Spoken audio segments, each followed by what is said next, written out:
Está no ar a Voz do Brasil. As notícias do governo federal que movimentaram o país no dia de hoje.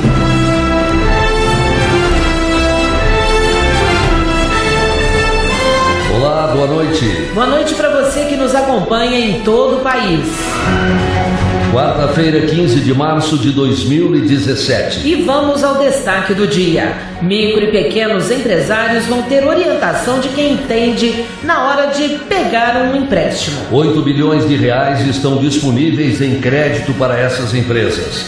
Thaísa Dias. 310 bancários aposentados foram selecionados para trabalhar como consultores de crédito na parceria entre o Sebrae e o Banco do Brasil. E você também vai ouvir na Voz do Brasil de hoje. Presidente Michel Temer reforça a necessidade da reforma da Previdência. Por isso que nós apresentamos também um caminho para salvar a Previdência do colapso, para salvar os benefícios dos aposentados de hoje e dos jovens que se aposentarão amanhã.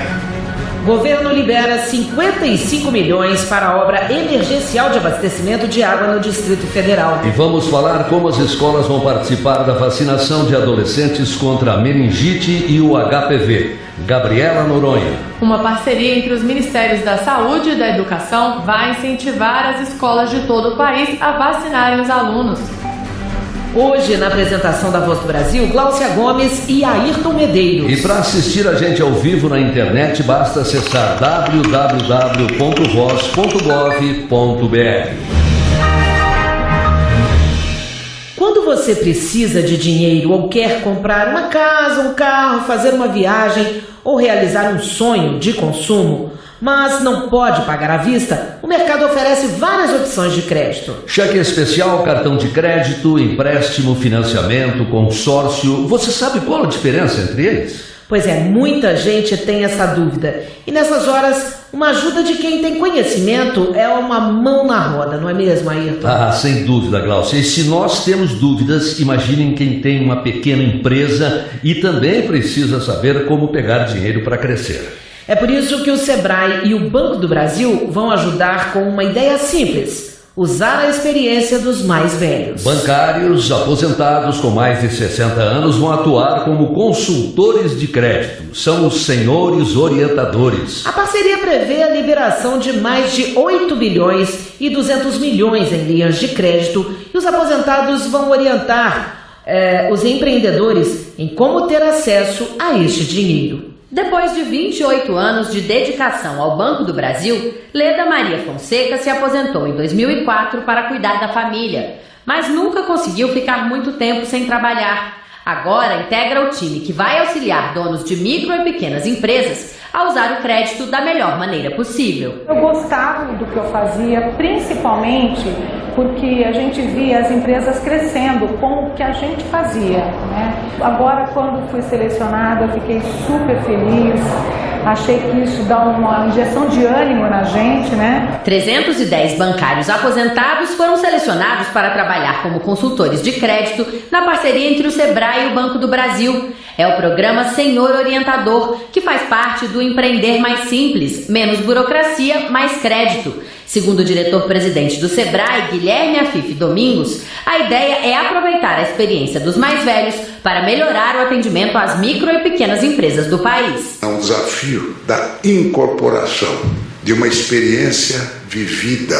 E essa experiência vivida vale muito para um país, principalmente nesta explosão tecnológica que nós estamos vivendo, onde os jovens sobre os mais velhos dão de 10 em matéria de tecnologia, mas falta a eles a visão estratégica que só a idade pode trazer. Cada profissional deve atender cerca de 10 empresas por mês até o fim de 2018. Para o presidente Michel Temer, o apoio às micro e pequenas empresas é importante para o crescimento do país. Os pequenos negócios são pequenos apenas no nome. Em verdade, são os grandes campeões nacionais do emprego, porque eles respondem por mais de 50% dos postos de trabalho com carteira assinada no Brasil. Rodrigo Vidal é empresário de tecnologia em Brasília e teve um projeto aprovado pelo Banco do Brasil pelo programa Empreender Mais Simples. Segundo ele, o crédito com orientação traz expectativa de sucesso. Principalmente na área financeira, quando você pega uma pessoa com experiência, elas normalmente já passaram por situações onde, vamos dizer assim, já sofreram. E com isso você não precisa sofrer de novo, né? Acho que a experiência é fundamental para você construir o futuro. A estimativa do Sebrae é que 36 mil micro e pequenos empresários recebam consultorias só este ano. Reportagem Thaísa Dias. E durante o evento do Sebrae, o presidente Michel Temer voltou a defender a aprovação da reforma da Previdência para garantir o pagamento das aposentadorias para as futuras gerações. A gente recebe aqui no estúdio o jornalista Eduardo Biadini, que tem mais informações. Boa noite, Eduardo. O que o presidente disse? Boa noite, Gláucia. Boa noite, Ayrton. Boa noite a todos os ouvintes da Voz do Brasil. Temer afirmou que a reforma é um caminho para salvar as contas da Previdência do colapso. A Seguridade Social, da qual a Previdência faz parte, vem apresentando gastos maiores do que a arrecadação dos últimos anos. Somado a isso o fato de que a população brasileira está envelhecendo e com menos jovens nascendo, o cenário para o futuro das aposentadorias e pensões é preocupante caso nada seja feito agora. Temer voltou a explicar: a reforma não retira direitos de ninguém. Isso, meus amigos, parece uma coisa, será que é para tirar direitos de pessoas? Em primeiro lugar, não vai tirar direito de ninguém. Quem tem direito já adquirido, ainda que esteja no trabalho, não vai perder nada do que tem. Mas é prevenir o Brasil do futuro. Temer citou o exemplo de estados que estão pedindo ajuda do governo federal por não conseguir pagar o funcionalismo em dia, nem fazer investimentos em áreas prioritárias. É o caso do Rio de Janeiro, Rio Grande do Sul e Minas Gerais. Hoje, esses governos gastam mais com as aposentadorias do que arrecadam com os funcionários da ativa.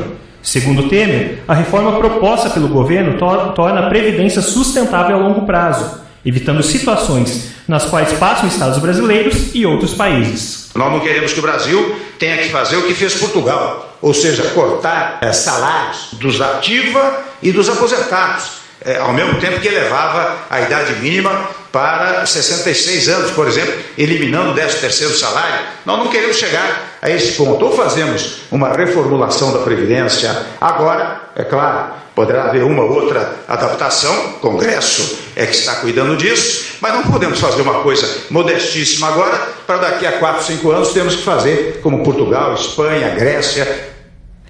A reforma da Previdência é apenas uma das ações que o governo vem tomando para que as contas públicas fiquem em equilíbrio, isto é, se gaste apenas o que arrecada.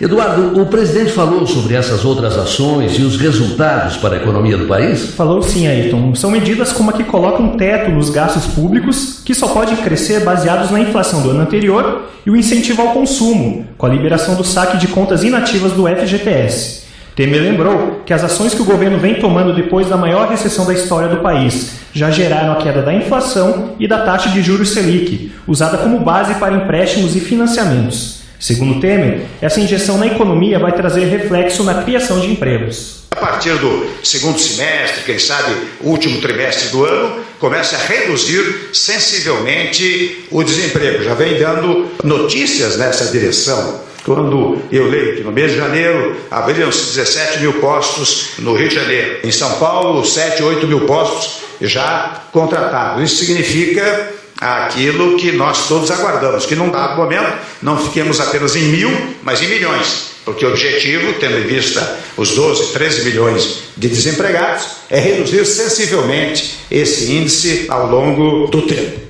E o equilíbrio nas contas públicas foi defendido por outro representante do governo, não é mesmo, Eduardo? Sim, Glaucia, esse foi o tom da conversa que o ministro da Fazenda, Henrique Meirelles, teve com os secretários de Fazenda dos estados, hoje aqui em Brasília.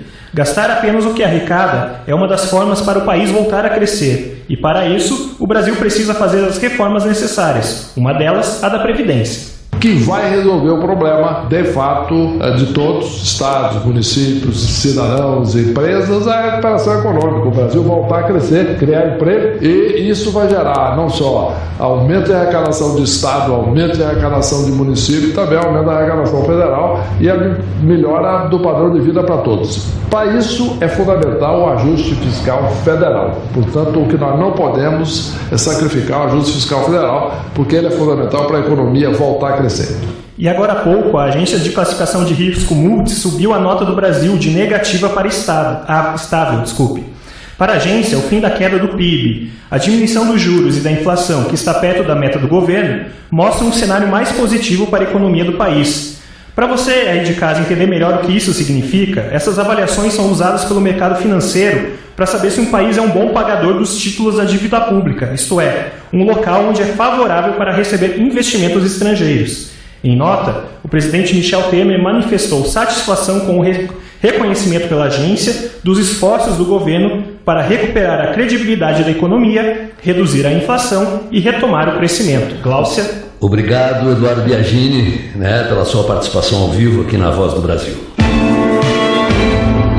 As escolas vão ter uma maior participação na vacinação de adolescentes contra meningite C e o vírus HPV. Para ampliar a cobertura da imunização em meninos e meninas, a vacinação pode acontecer também nas salas de aula. A campanha para chamar a atenção da garotada sobre a importância da vacina já começou. Vamos conferir na reportagem de Gabriela Noronha. A vida é muito parecida com um jogo. Nos dois mundos existem fases fáceis e difíceis. Agora chegou a fase de se proteger tomando a vacina. Você está preparado? Com uma campanha voltada para os adolescentes, o governo quer ampliar a vacinação contra o HPV, causador de doenças como câncer de colo de útero e a meningite C. A meta é atingir adolescentes entre 9 e 14 anos. As vacinas estão disponíveis no Sistema Único de Saúde, mas de acordo com o governo, a cobertura vacinal está abaixo das expectativas. Para reforçar esse objetivo, uma parceria entre os Ministérios da Saúde e da Educação vai incentivar as escolas de todo o país a vacinarem os alunos. Cada estado vai avaliar as condições para aplicar as vacinas nas escolas, mas o governo estuda exigir dos estudantes a carteira de vacinação atualizada no momento da matrícula, como explica o secretário de Educação Básica do Ministério da Educação, Rocieli Soares da Silva. Vamos evitar que a criança não seja vacinada por falta de informação, por exemplo. Que ela tenha acesso à vacina disponibilizada pela saúde e com a informação devida. Segundo o ministro da Saúde, Ricardo Barros, não faltam recursos e nem vacinas para garantir o Programa Nacional de Imunização. O Ministério da Saúde investe 4 bilhões por ano só no programa de imunização, são 300 milhões de unidades de vacina por ano disponíveis para a população e agora, com o acesso à escola, isso facilitará muito a imunização da população para essas doenças que estão no nosso calendário. E o Ministério da Saúde vai fornecer materiais sobre HPV e meningite C às escolas para conscientizar sobre a importância da vacinação. Reportagem Gabriela Noronha. Beber menos refrigerante e suco industrializado. E aumentar o consumo de frutas e verduras. Essas são as metas que o Brasil assumiu para controlar o crescimento da obesidade entre os brasileiros. E para seguir essas orientações, o Ministério da Saúde faz o alerta. Mais da metade da população está acima do peso. Até 2019, o governo brasileiro pretende deter o crescimento da obesidade na população adulta com políticas de saúde e segurança alimentar e nutricional. A ideia é reduzir o consumo regular de refrigerante e suco artificial em pelo menos 30% e ampliar no mínimo 17% o percentual de adultos que consomem frutas e hortaliças regularmente. O ministro da Saúde, Ricardo Barros, ressaltou a importância dessas metas. Nós temos várias novas ações que serão implementadas pelo Ministério,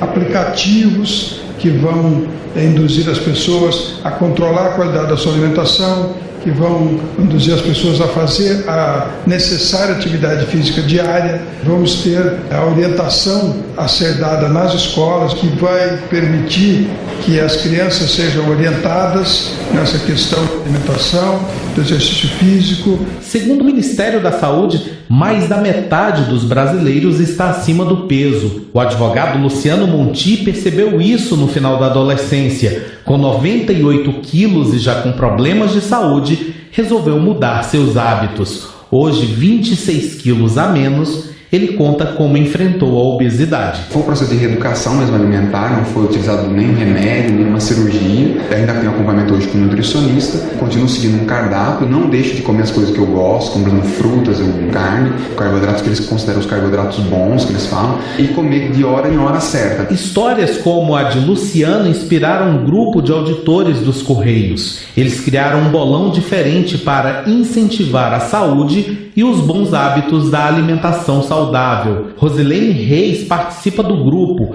e conta as melhoras que observa depois de 40 dias de atividade. A minha pressão ela estabilizou, mesmo com o remédio ela alterava. Estou sentindo mais motivada a permanecer com a minha dieta. O Ministério da Saúde também incentiva a prática de atividades físicas por meio do programa Academia da Saúde em mais de 1.700 municípios em todo o Brasil.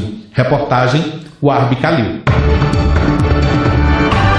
19h15 em Brasília.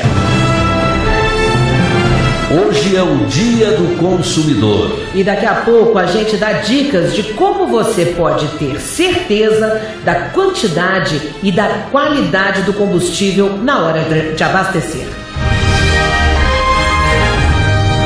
O presidente Michel Temer se reuniu hoje com representantes dos poderes legislativo e judiciário para discutir a reforma política. Temer recebeu o presidente do Tribunal Superior Eleitoral, ministro Gilmar Mendes, e os presidentes da Câmara e do Senado, Rodrigo Maia e Eunício Oliveira. O encontro discutiu a necessidade da reforma política e eleitoral. Ao final da reunião, foi divulgada a nota assinada pelas autoridades em que reconhecem a necessidade e a urgência de reforma do sistema político eleitoral brasileiro. 4 objetivos foram apontados para melhorar a representação política nacional: buscar a racionalização do sistema político, redução dos custos das campanhas políticas, fortalecimento institucional das legendas e maior transparência e simplificação das regras eleitorais. A nota informa ainda que o encontro foi de iniciativa do presidente do Tribunal Superior Eleitoral, ministro Gilmar Mendes, mas que cabe ao Congresso Nacional analisar a questão.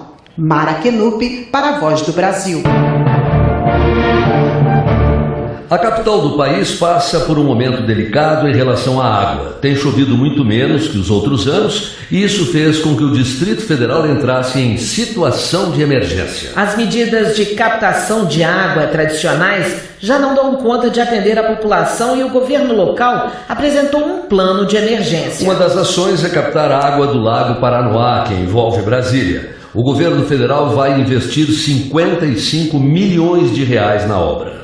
Com o racionamento de água em vigor desde janeiro no Distrito Federal, a empresária Érica Coelho da Silva teve de aprender a se virar para atender os clientes do salão de beleza que tem em Taguatinga, a cerca de 30 quilômetros do centro de Brasília. Na falta de água na torneira, o jeito é improvisar. Quando a cliente já é uma cliente do salão fidelizada, a gente pede para ela vir com o cabelo já molhado, já lavado de casa, né? Quando é uma cliente que chega, eu normalmente armazeno um pouco de água.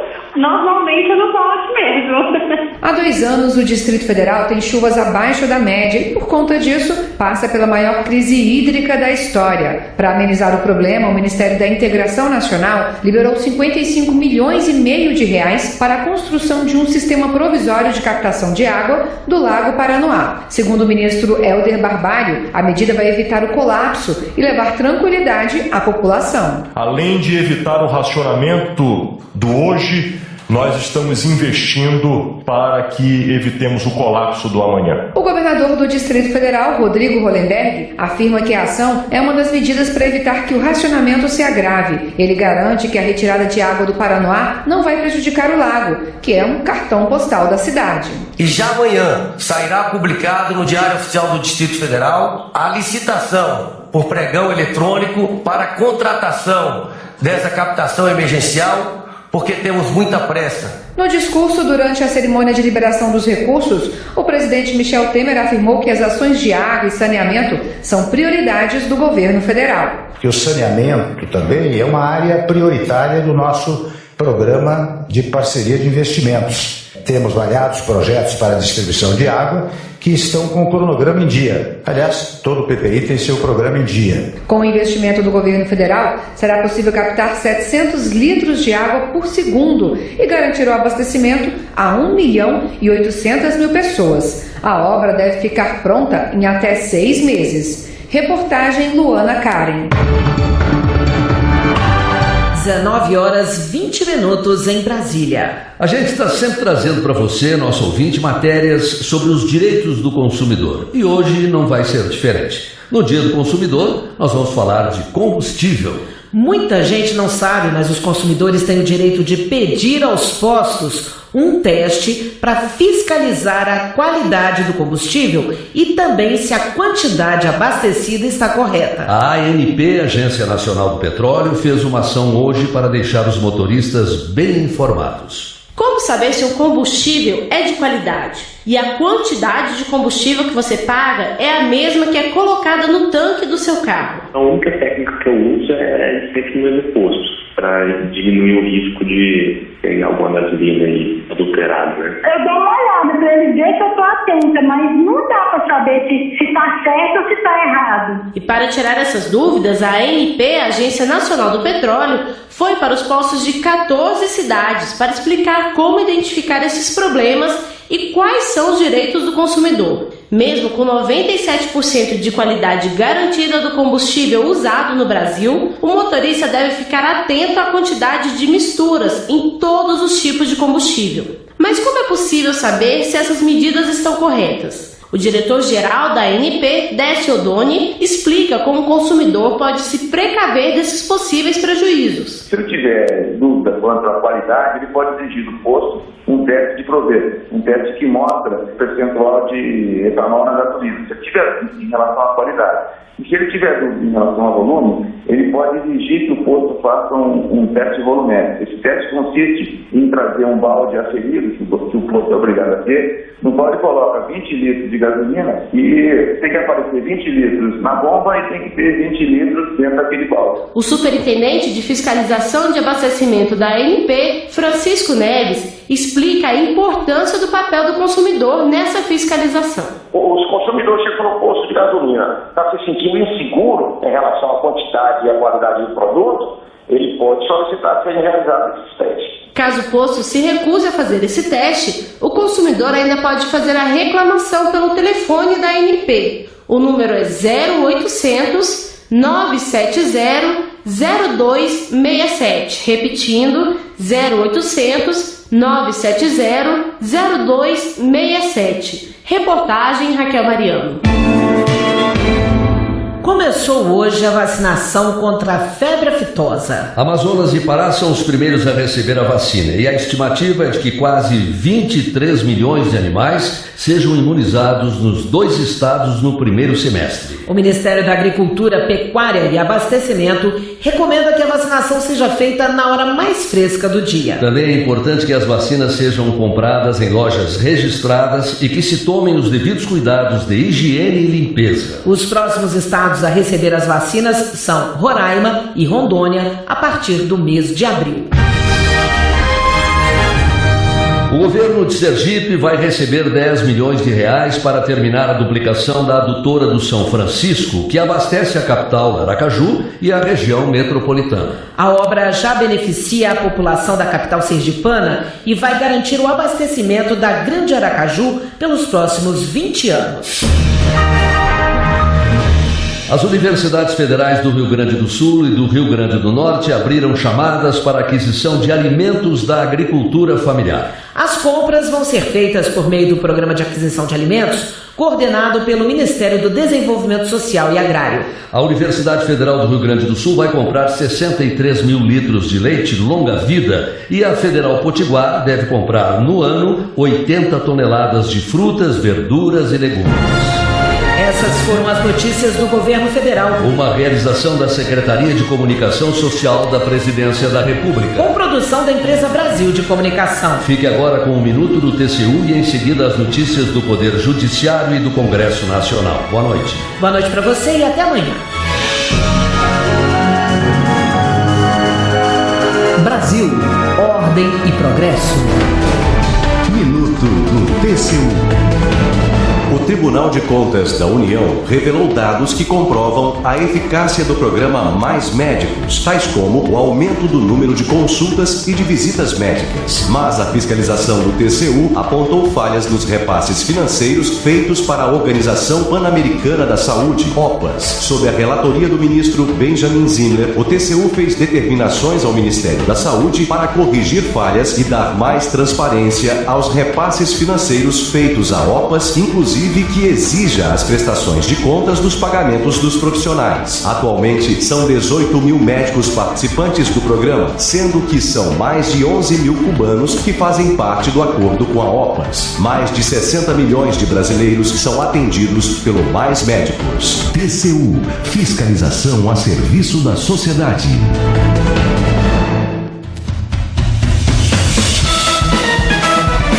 Você vai ouvir agora notícias do Poder Judiciário.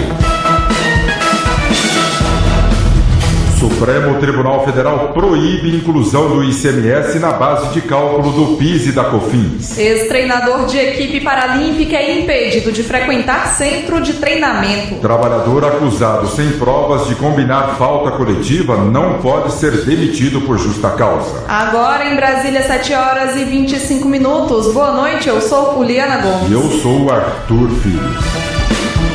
O Supremo Tribunal Federal decide que a cobrança do PIS e da COFINS sobre o faturamento das empresas não pode incluir a quantia paga a título de ICMS. O ICMS é o imposto que incide sobre a circulação de mercadorias e a prestação de serviços de comunicação e de transporte interestadual e intermunicipal. Ricardo Viúla. No caso, uma fabricante de óleos industriais no Paraná recorreu ao Supremo Tribunal Federal contra a decisão da Justiça Federal no Rio Grande do Sul, que admitiu a inclusão do ICMS no cálculo da contribuição para o PIS e a COFINS. Os dois tributos são recolhidos pelas empresas para financiar a Previdência Social, o seguro-desemprego e o abono salarial. Por 6-4, os ministros acompanharam a presidente do STF e relatora do processo, ministra Carmen Lúcia, a favor das empresas. Ao votar na sessão de hoje sobre o caso, o ministro Celso de Mello concluiu, com base na legislação comercial, que o dinheiro que entra em caixa para depois ser destinado ao pagamento de ICMS não faz parte dos ganhos financeiros de uma empresa. Por isso, segundo o ministro, é um valor que não pode ser tributado. Trata-se de um trânsito puramente contábil,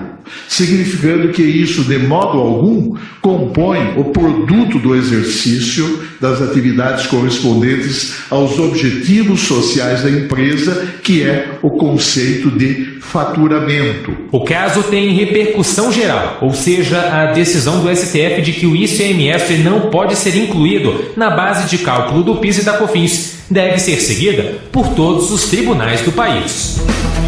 Superior Tribunal de Justiça mantém ex-treinador da equipe paralímpica de tênis de mesa impedido de frequentar centro de treinamento. Ele é acusado de exigir parte da bolsa mensal que os atletas recebiam. Fátima Uchoa. Ao analisar o caso, o Tribunal de Justiça do Distrito Federal manteve sentença que proibiu José Ricardo Risoni de frequentar o centro de treinamento na Associação Atlética Banco do Brasil em Brasília, onde ele teria tentado extorquir ao menos 2 atletas. José Risoni também foi impedido de manter contato com atletas que integravam uma seleção. A defesa recorreu ao STJ para revogar a medida que impede o acesso do ex-treinador na AABB. Mas para o relator ministro Nefe Cordeiro, a proibição tem o objetivo de evitar a repetição do suposto delito e de garantir a continuidade da ação penal contra o ex-treinador. Auxiliar de logística, acusado de combinar falta coletiva por WhatsApp, não pode ser demitido por justa causa. A livraria ainda deve pagar R$25 mil por danos morais ao trabalhador. Priscila Peixoto. Empregados de uma livraria combinaram a ausência pelo aplicativo, mas as conversas não demonstraram a participação do auxiliar de logística, que justificou a falta com atestado médico. Ao julgar o caso na 6ª turma do Tribunal Superior do Trabalho, os ministros entenderam que não ficou comprovada a participação do auxiliar na combinação da falta. Assim, não há motivos para demissão por justa causa. Casal que teve passagem aérea de volta cancelada por não usarem a de ida vai ser indenizado. O valor foi fixado em R$30 mil.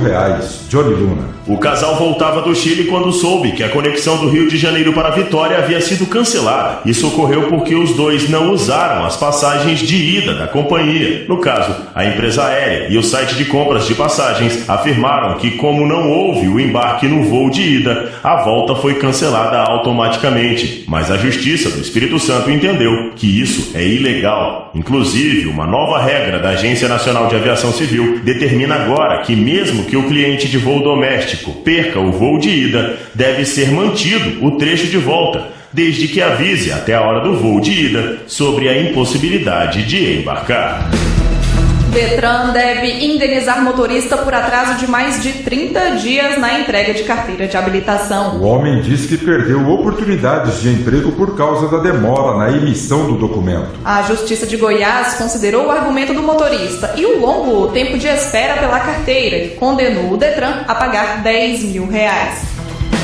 Você acompanha outras notícias do Poder Judiciário em 104,7 FM para o Distrito Federal em torno e também pela internet. Acesse www.radiojustiça.jus.br e siga pelo Twitter. twitter.com/radiojustiça. Uma boa noite. A você, boa noite.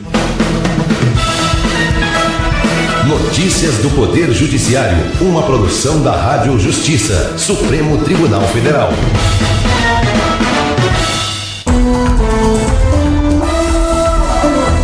Está no ar, o Jornal do Senado. Senado aprova projeto que proíbe limitação de dados na internet fixa. E segue para a sanção presidencial proposta que endurece combate à pirataria de remédios. Lazier Martins afirma que é inadequada a participação de Gilmar Mendes em reuniões com políticos.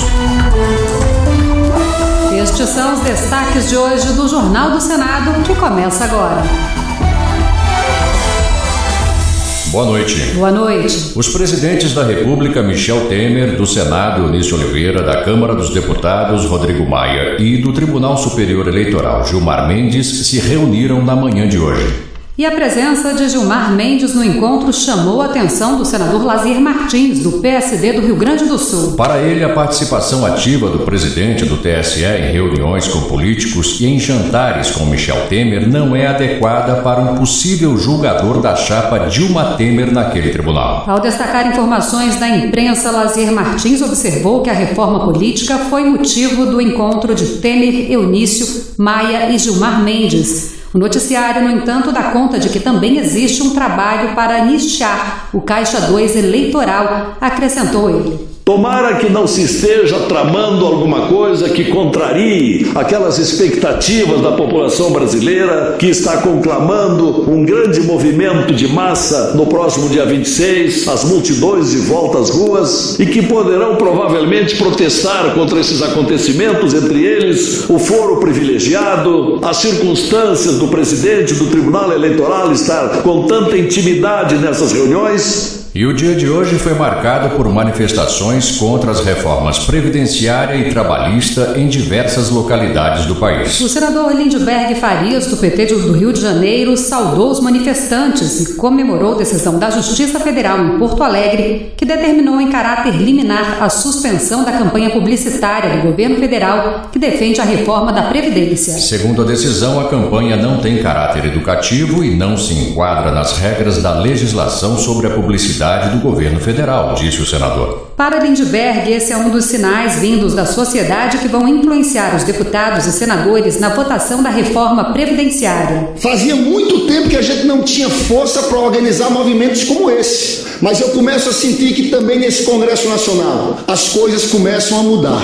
por vários motivos. E eu acho que, sinceramente, esse governo não vai ter força para aprovar os principais pontos que ele defende na reforma da Previdência. E a situação dos trabalhadores rurais e pequenos pescadores na reforma da Previdência é o que preocupa o senador Antônio Carlos Valadares, do PSB de Sergipe. Mesmo compreendendo a necessidade de se equilibrar a economia, o senador disse que não deixará de defender os trabalhadores rurais, que pela proposta deverão contribuir da mesma forma que os urbanos, ainda que com uma alíquota menor a ser definida em lei. Para Valadares, o projeto passa por cima de diferenças gritantes, uma vez que a lida no campo começa em geral antes dos 14 anos de idade, com jornada diária que começa às 4 da manhã e vai até o anoitecer 365 dias por ano. Esse debate precisa ser aprofundado e faremos isso aqui neste Senado Federal. Há uma necessidade de fazer mudanças na Previdência, sem dúvida, mas do jeito que está o projeto da Câmara, não vai passar. Depois de destacar a recente inauguração do chamado Eixo Leste da transposição do Rio São Francisco, o senador José Pimentel, do PT do Ceará, lembrou que o Eixo Norte, que liga as bacias de Cabrobó, em Pernambuco, a Jati, no Ceará, está paralisado. Segundo Pimentel, o governo incluiu esta etapa da transposição num processo de licitação internacional, mas a empresa vencedora foi desclassificada, retardando a conclusão das obras. Para José Pimentel, a chegada das águas da transposição na região metropolitana de Fortaleza, no Ceará, e em Mossoró, no Rio Grande do Norte, beneficiará agricultores familiares e pequenos produtores, ajudando a reduzir o eixo rural nestas regiões. Esse sistema permitirá uma convivência mais tranquila entre a seca e a nossa realidade. E o senador Eduardo Amorim, do PSDB, reclamou que uma luta antiga do povo sergipano, a construção do canal de Xingó, tenha sido esquecida pelo governo. Por causa disso, mais de 100 mil pessoas em Sergipe e na Bahia continuam sofrendo com a seca, lamentou ele. Tudo tem limite na vida, principalmente quando é possível reverter situações que geram sofrimento, tanta dor e tanta desesperança como a que nós estamos presenciando lá no sertão sergipano. Jeito tem, o que falta é vontade política. Comissões. Os integrantes da Comissão de Ciência e Tecnologia definiram como presidente do colegiado o senador Otto Alencar, do PSD da Bahia. Ele destacou a importância de parceria entre a comissão, sociedade civil e outras entidades do poder público para encontrar saídas para problemas que afetam o setor no país, como a pesquisa e a internet banda larga. Nós temos ainda uma deficiência muito grande em vários setores, na telefonia móvel, no WhatsApp, na internet, na banda larga. No meu estado, quase nenhuma escola pública dispõe ainda de banda larga nas escolas. Então é importante que se trabalhe para dar as condições às escolas públicas, às universidades públicas, que possam ter a mesma condição que tem as escolas privadas de ponta no nosso país. Já na Comissão de Assuntos Sociais, para a qual foi eleita presidente, a senadora Marta Suplicy, do PMDB de São Paulo, quer dar espaço para a discussão das reformas previdenciária e trabalhista. Eu acho que aqui nós temos uma oportunidade única de poder aprofundar, de poder trazer tudo que se discute a favor e contra de cada item e podermos, por isso, propor a melhor previdência possível, porque necessária ela é. Então, tendo isso em mente, proteger o trabalhador da melhor forma possível. Plenário.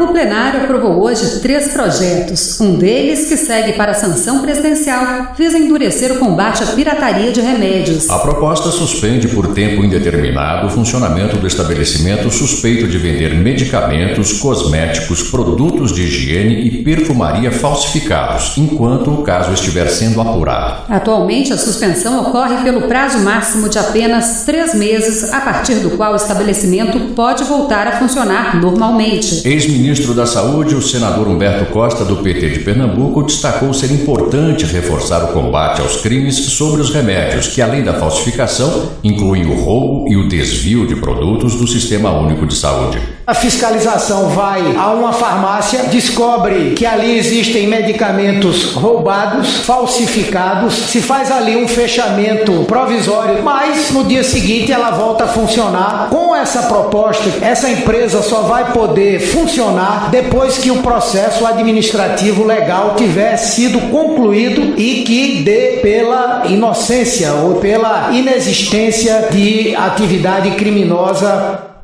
Outro projeto aprovado é o que proíbe a limitação de pacotes de banda larga fixa. A proposta, que altera o marco civil da internet, segue para a Câmara dos Deputados, onde deverá ser votada rapidamente. A repórter Érica Christian tem os detalhes ao vivo. Boa noite, Érica. Boa noite, Vladimir. De autoria do senador Ricardo Ferraço, do PSDB do Espírito Santo, o projeto proíbe a limitação das franquias de banda larga fixa.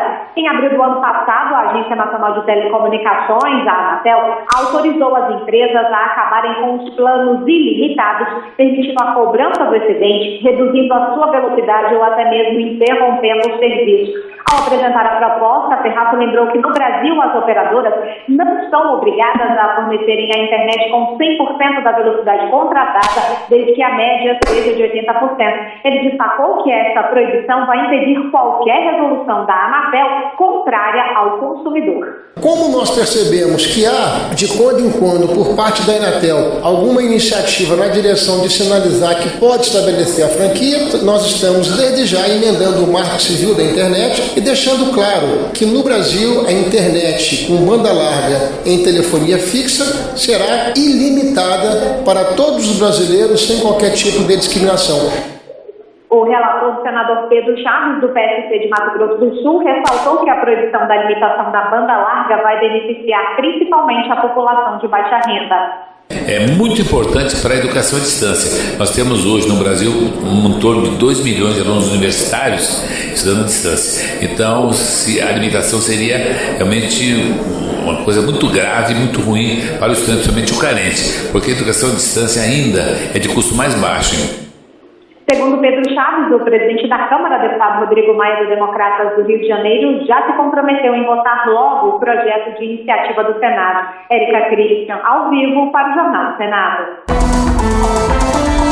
Jornal do Senado, apresentação Lia Passarinho e Vladimir Espinosa, com áudio de Eliseu Caires. O Jornal do Senado fica por aqui. Acompanhe agora as notícias da Câmara dos Deputados. Boa noite. Boa noite, até amanhã.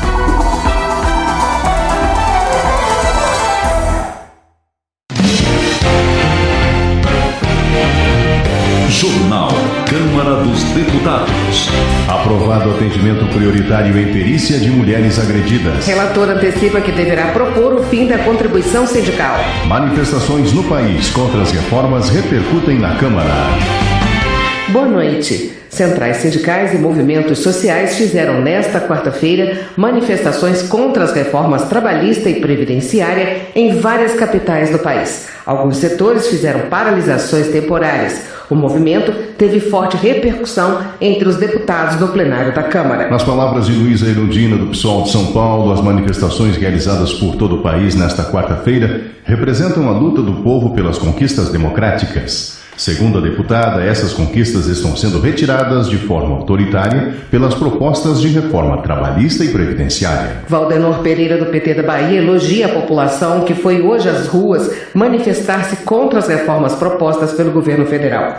No entendimento do parlamentar, as reformas trabalhista e previdenciária são uma afronta aos direitos sociais. Para ele, a contribuição por 49 anos deixa clara a intenção do governo de acabar com o benefício. Já Zé Geraldo, do PT do Pará, afirma que as manifestações de hoje deixam claro que a população está insatisfeita com o atual governo, que, segundo palavras do deputado, está afundando o país. Deram golpe enganando o povo brasileiro, dizendo que tinha que tirar Dilma porque tinha que gerar mais emprego, porque tinha que fazer mais obras, tinha que melhorar o Brasil. E cadê os empregos? E cadê as obras? E cadê os programas?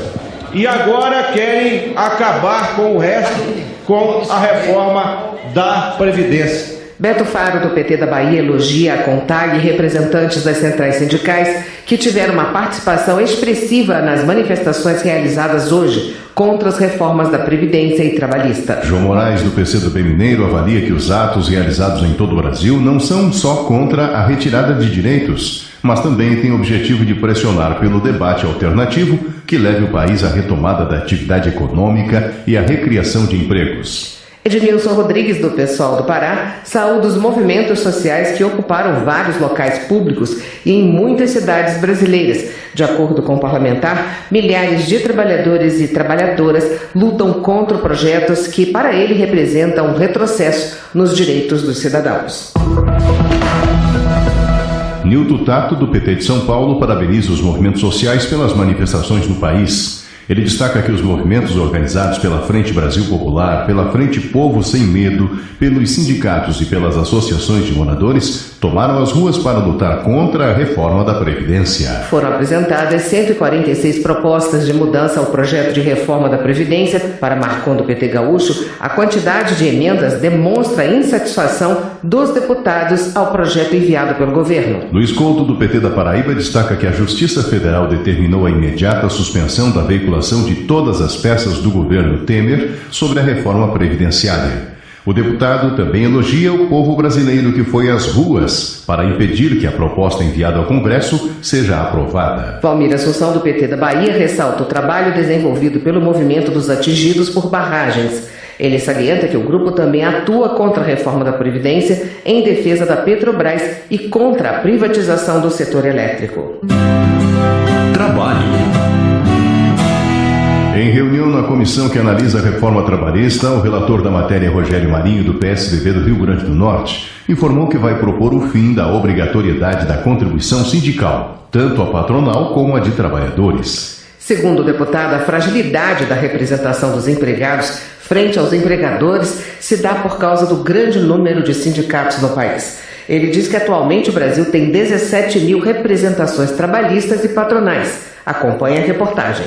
Hoje, cada empregado contribui com o equivalente a um dia de trabalho para o sindicato da categoria. Já o valor da contribuição sindical para os empregadores é proporcional ao capital social da empresa. Rogério Marinho acredita que o fim da obrigatoriedade vai fortalecer os sindicatos e beneficiar o processo de negociação. É necessário que os sindicatos que realmente têm a capacidade e a condição de reunir filiados, de fazer convenções com um grande número de associados e representarem com dignidade as suas respectivas categorias, sobrevivam.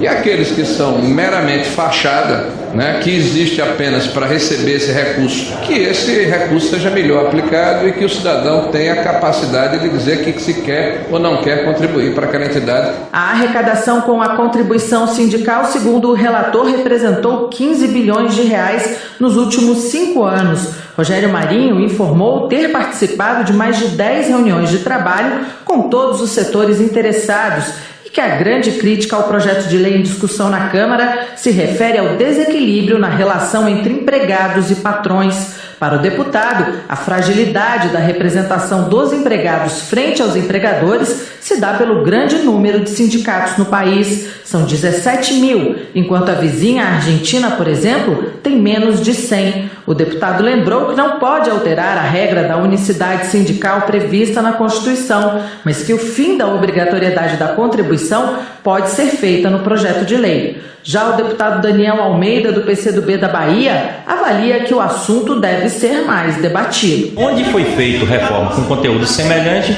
não deu resultado. Aliás, só prejudicou a economia e maltratou os trabalhadores, precarizou os trabalhadores. Não gerou qualquer emprego, não diminuiu os conflitos trabalhistas e nem fortaleceu as negociações.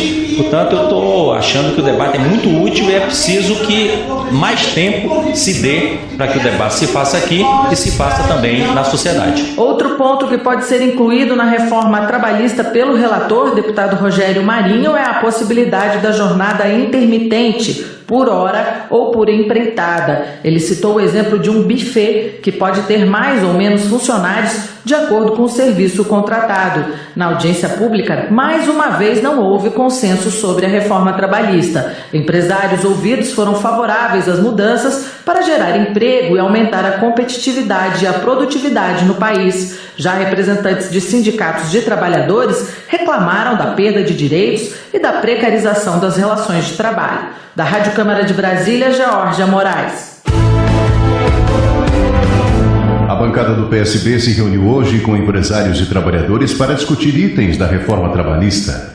Ao comentar a reunião em seu discurso em plenário, Heitor Chu, do Rio Grande do Sul, ressalta que o partido deverá sugerir emendas à proposta. Para ele, o texto atual gera insegurança jurídica nas relações trabalhistas.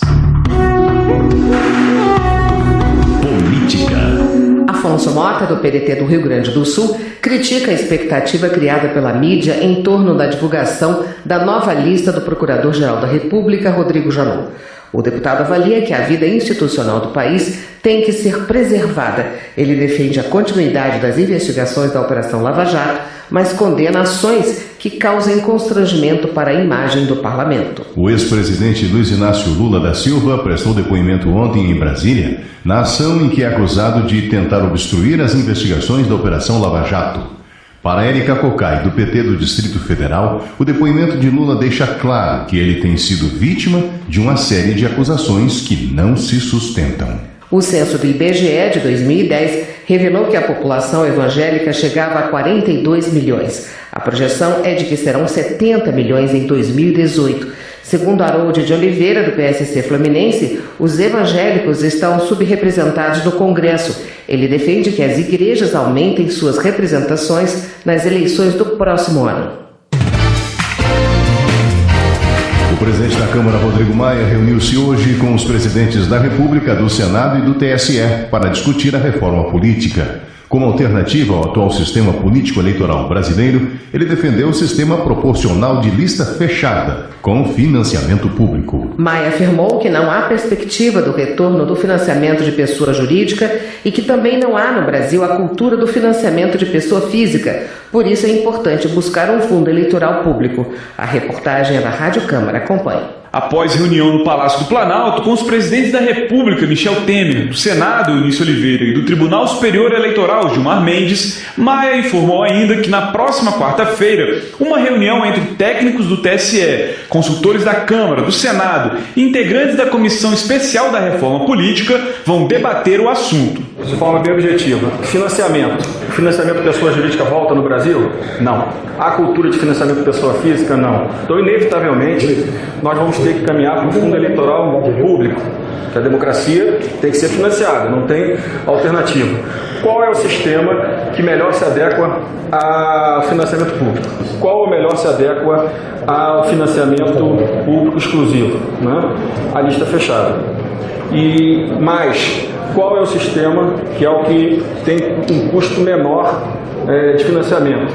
A lista fechada. O ministro Gilmar Mendes afirmou que o sistema brasileiro atual permitiu distorções que precisam ser corrigidas. Mendes também disse que é preciso buscar o sistema eleitoral compatível com o financiamento público de campanhas. Em nota, os presidentes destacaram que há amplo consenso sobre a necessidade e a urgência de reforma do sistema político eleitoral brasileiro. Entre os objetivos da reforma estão a busca pela racionalização do sistema, a redução dos custos das campanhas, o fortalecimento dos partidos e a maior transparência das regras eleitorais. Da Rádio Câmara de Brasília, Luiz Gustavo Xavier.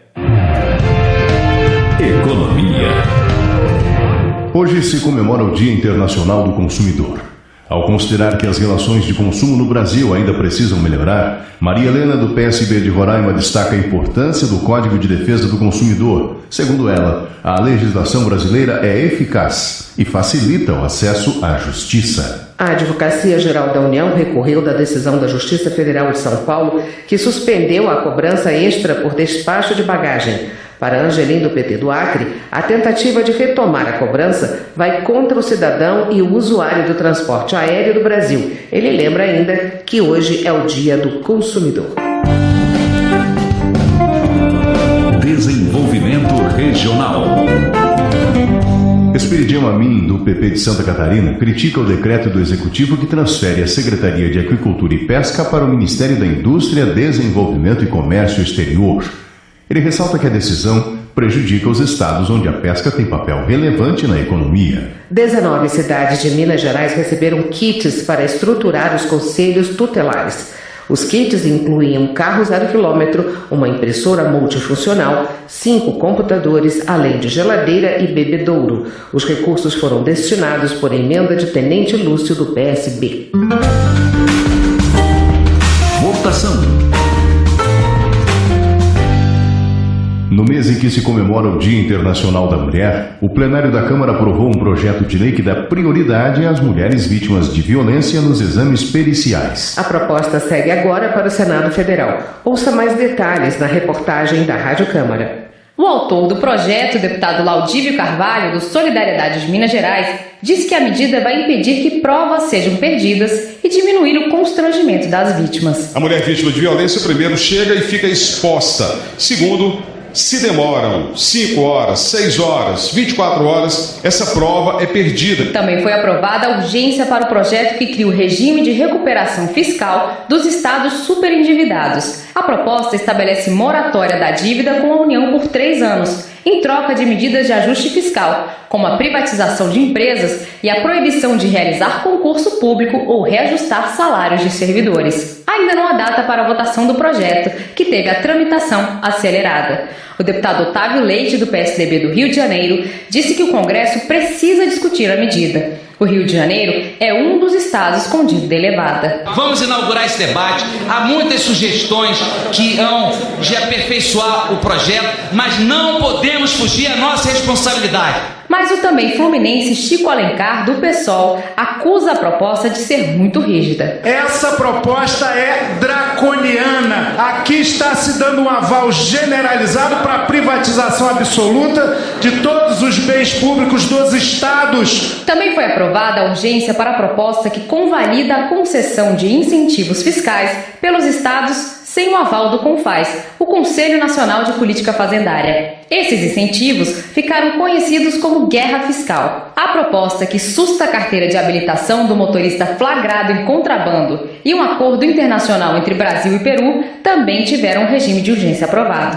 Da Rádio Câmara de Brasília, Carol Siqueira. Segurança Pública. Proposta de emenda à Constituição, de autoria de Euler Cruvinel, do PSD de Goiás, transfere para o governo federal a responsabilidade econômica do sistema penitenciário do país. O parlamentar argumenta que muitos estados não têm condições de arcar com os custos do sistema, o que fragiliza a segurança pública. Está em debate na Câmara projeto que determina o uso de vidros blindados em todas as viaturas policiais.